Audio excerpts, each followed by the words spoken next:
Chapter 25. Matthew insists on puffed sleeves. Matthew was having a bad 10 minutes of it.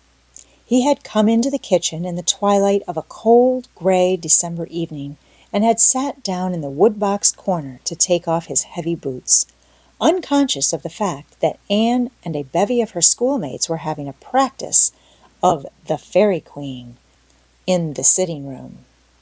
Presently they came trooping through the hall and out into the kitchen, laughing and chattering gaily.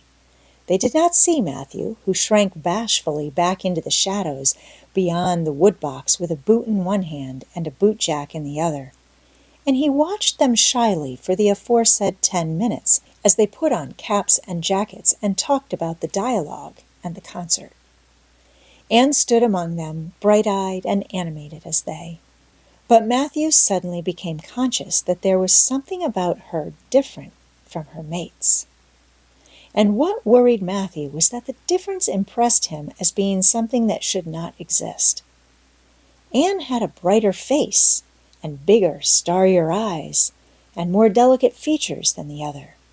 Even shy, unobservant Matthew had learned to take note of these things, but the difference that disturbed him did not consist in any of these respects. Then in what did it consist? Matthew was haunted by this question long after the girls had gone, arm in arm, down the long, hard frozen lane, and Anne had betaken herself to her books. He could not refer it to Marilla, who he felt would be quite sure to sniff scornfully and remark that the only difference she saw between Anne and the other girls was that they sometimes kept their tongues quiet while Anne never did. This, Matthew felt, would be no great help. He had recourse to his pipe that evening to help him study it out, much to Marilla's disgust.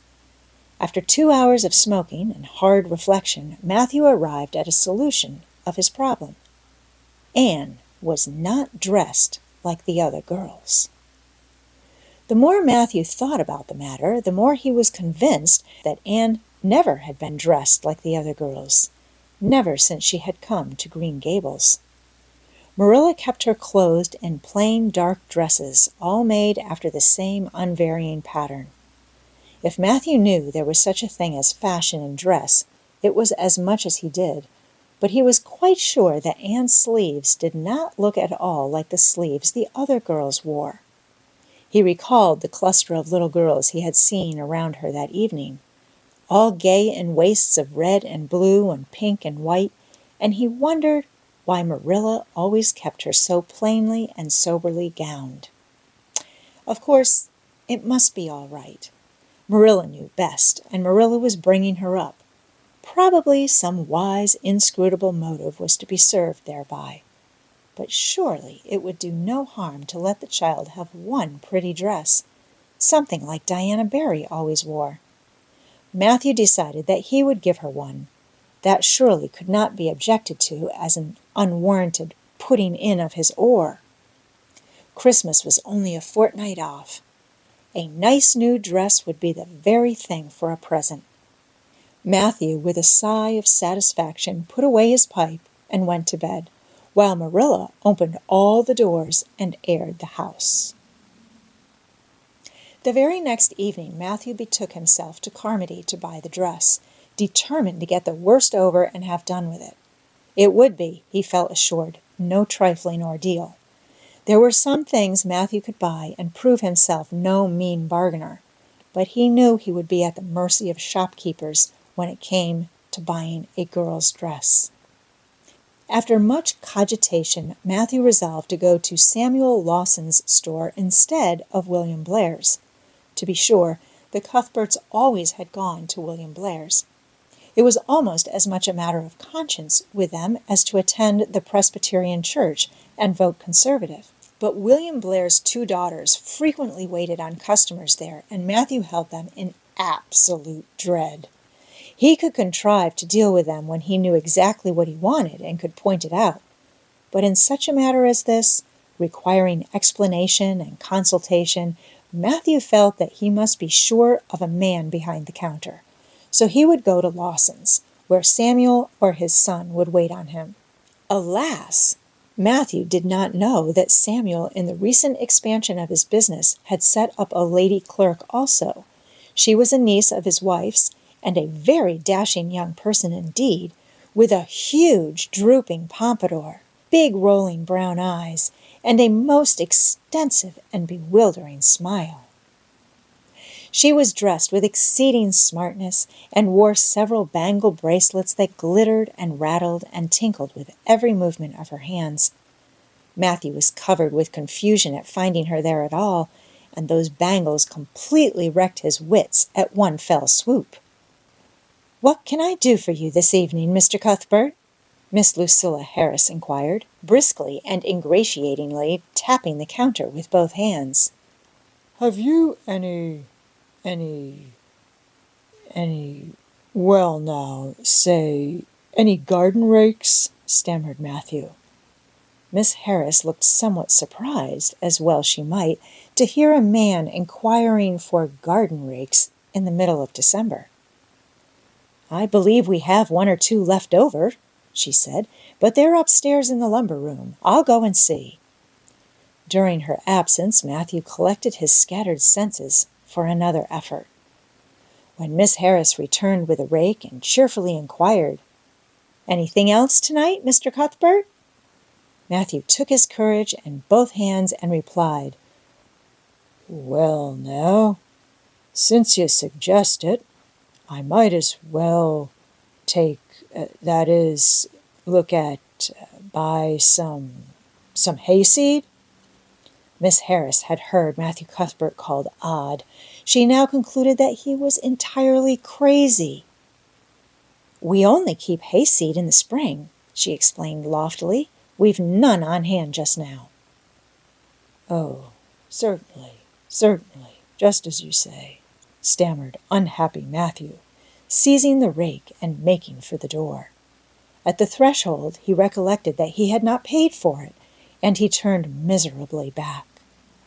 While Miss Harris was counting out his change, he rallied his powers for a final desperate attempt. "Well now, if it isn't too much trouble, I might as well, I'd like to look at some sugar." "White or brown?" queried Miss Harris patiently. "Oh, well now, brown," said Matthew feebly. "There's a barrel of it over there," said Miss Harris, shaking her bangles at it. "It's the only kind we have." I'll take 20 pounds of it," said Matthew, with beads of perspiration standing on his forehead. Matthew had driven halfway home before he was his own man again. It had been a gruesome experience, but it served him right, he thought, for committing the heresy of going to a strange store. When he reached home, he hid the rake in the tool house, but the sugar he carried in to Marilla. "Brown sugar!" exclaimed Marilla. "Whatever possessed you to get so much? You know I never use it except for the hired man's porridge or black fruit cake.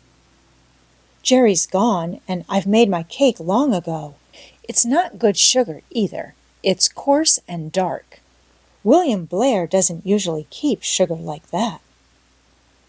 I thought it might come in handy sometime," said Matthew, making good his escape.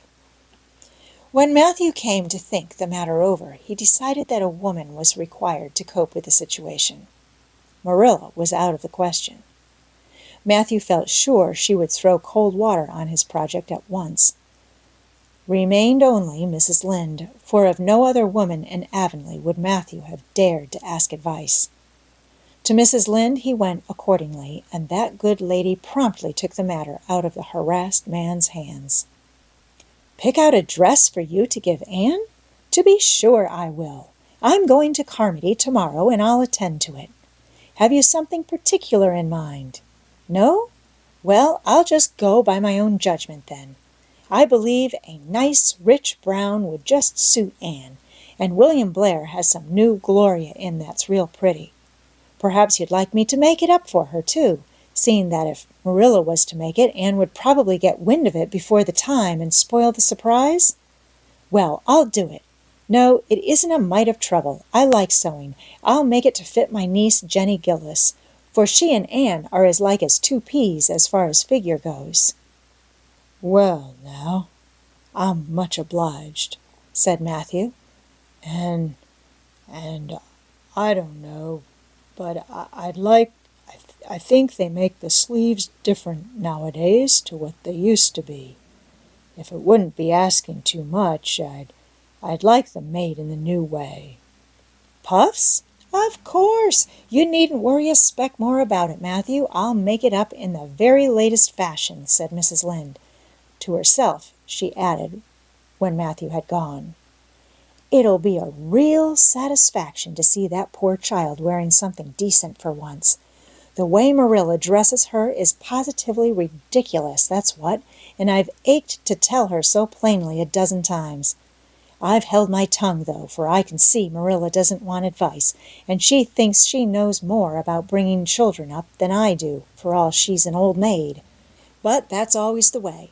Folks that has brought up children know that there's no hard and fast method in the world that'll suit every child. But them as never have think it's all as plain and easy as rule of 3, just set your 3 terms down so fashion, and the sum'll work out correct. But flesh and blood don't come under the head of arithmetic, and that's where Marilla Cuthbert makes her mistake. I suppose she's trying to cultivate a spirit of humility in Anne by dressing her as she does, but it's more likely to cultivate envy and discontent. I'm sure the child must feel the difference between her clothes and the other girls. But to think of Matthew taking notice of it! That man is waking up after being asleep for over 60 years.